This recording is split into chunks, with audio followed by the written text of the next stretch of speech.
It's time to extract the broken Spyder from the trailer. It's been sitting there since last October. Well, in fact, September I think it was. Yes, September. Bo'ness September when it put away in the trailer. And it's now 19th of January.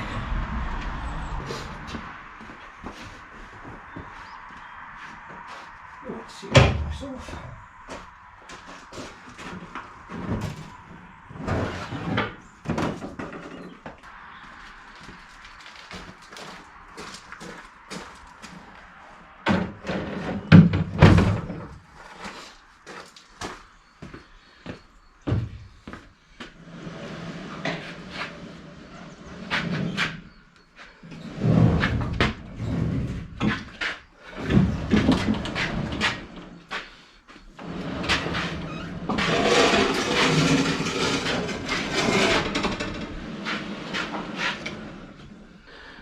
Right, that's out.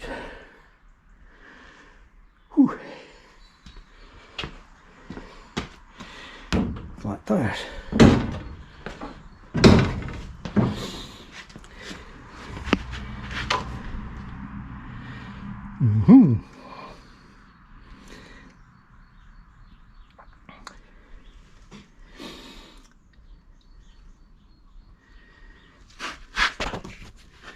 This is ripped out here from the front tie rod. Steering arm's bent. Shock absorber's broken. Disc brake's broken. And anti-roll bar links bent. And the steering rack is pushed back a bit through the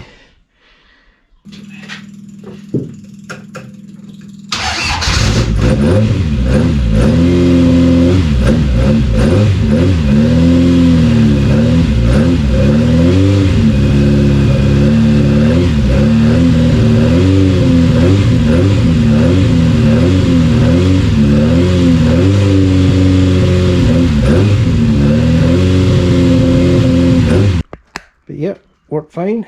Battery had held up all that time. Just a small 20 ampere battery, motorcycle battery. So able to crank it over, get it started.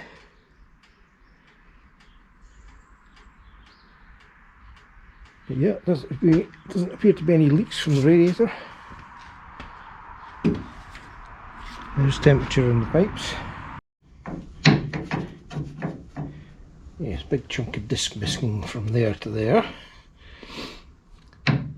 Right, I'll get the hub off, get the nut off, pull the bearing, pull the hub, and figure out what size of disc that is. It's this spindle. Bearings are in there. Interesting how they've attached the disc and the 6 studs. So they've machined down a Triumph one, I suspect, and put long studs through, and then put the studs welded to the backing ring. So these should just push through to release the disc. Yeah, that's exactly what it is. They welded a ring round the edge with the heads of the studs on it, and just need to push them all the way through the hub. Right, this bottom trunnion is definitely bent. I see it pivoting in and out. So definitely bent the trunnion. Steering arm is most definitely bent. Shock absorber is most certainly broken off at the top. And the mount is definitely ripped out, and the anti-roll bar drop link is mangled. And then inside there, it's broken that down tube That down tube there has broken where the steering rack's pushed back. I don't know if you can see that in there. Broken down tube.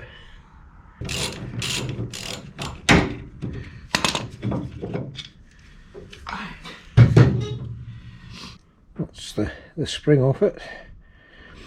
I think it's a £120 spring.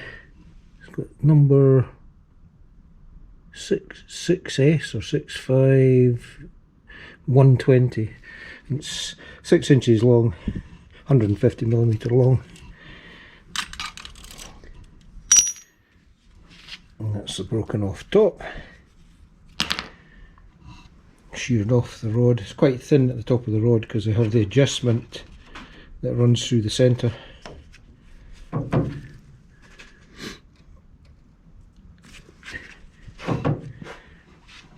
Yeah, there's the broken tube there. Split nicely. So I need to take all the panelling off this side, get in to do the brazed repairs. Removed the radiator from the front, and I'm now removing the steering rack. I have a feeling the steering rack end has slid off the rack tube across to that side, hence the steering column is hard up against the side of the bulkhead, or the side panel. So I'll get this other mount off here and then pull the rack out. Got the front raised up so I can get some of this under panelling off. I need to cut out this tube here that's broken, and I need to chop out the damaged section of this and braze in a new section there. Other than that, it looks okay. There were a couple of little stress marks in the powder coat, but I think it's just the thickness of the powder coat. The underlying metal and brazing looks okay. Just a couple of little wetness marks there. But it doesn't look like there's any cracks or anything. I've had a quick look. Just need to get the panelling off so I can get in to braze these bits.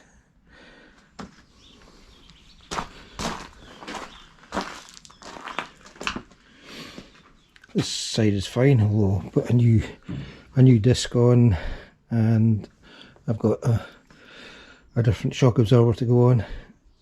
I've got Protech dampers to go on in place of the Nitrons. The Nitron's quite weak in that the adjusting rod comes up through the centre. That's the adjuster for the rebound there, and there's a drilling right down through the shaft, which weakens it right at the nut there, and that's where it's sheared off on the other one. That's the tube put back in, and the mount fixed, and a lick of light blue paint.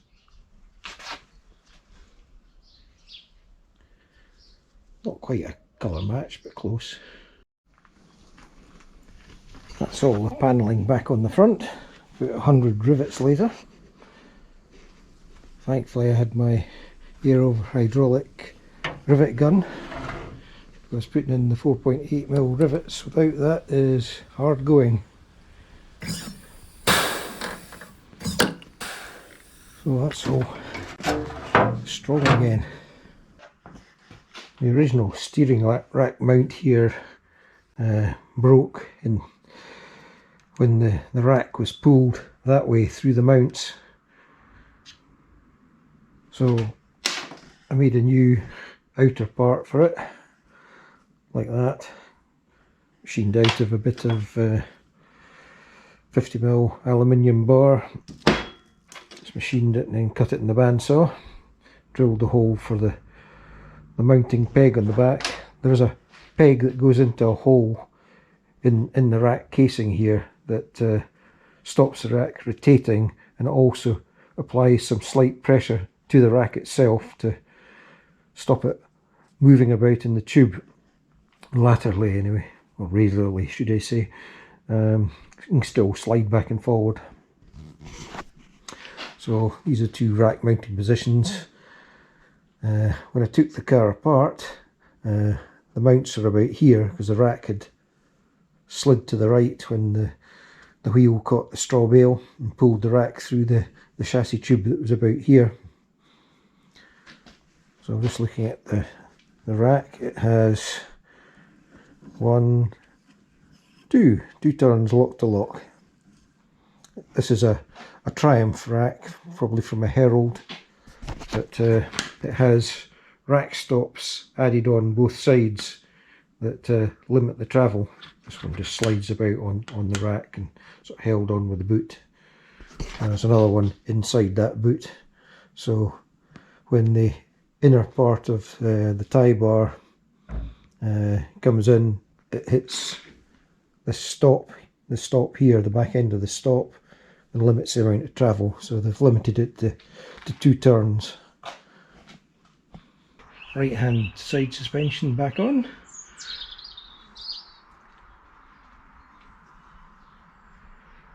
Except I notice I've just put the spacer on the wrong side of the top wishbone. I shall need to go and change that. That spacer should be up there. Right, that's a spacer on the right hand, the top side of the rod end joint now. My new Protech shock absorber on, new track rod ends, new rod ends, trunnion, new vertical link.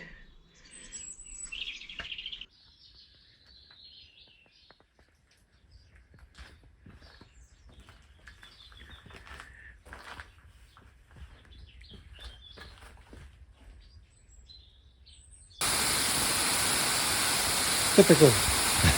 The minute I get the car out of the garage to put it in the trailer, comes on a hailstorm.